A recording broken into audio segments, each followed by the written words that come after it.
guys, there we have a REALME GT Neo 3T, and today I will show you how you can send and receive fax messages on this device. So we have to start from download a fax app. In my case is a EasyFax, but you can also choose any other app. So we have to open it now, add the permissions, and if you want to choose the file, just click on this little plus and choose the source of it. You can choose the PDF file from download files, import something from gallery, or just take a photo. I will take a photo now.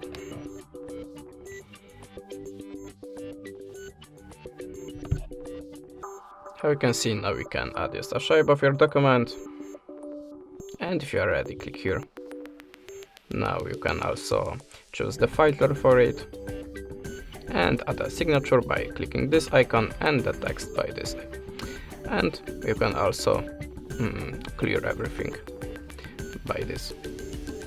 So if you're ready, click here, and now just type a number, and optional you can add a small note. If you want to add more documents, click on the plus again and do it again. But if you want to send only this one, click here, and that's it. Thanks for the watching, leave us a subscribe, comment, and goodbye.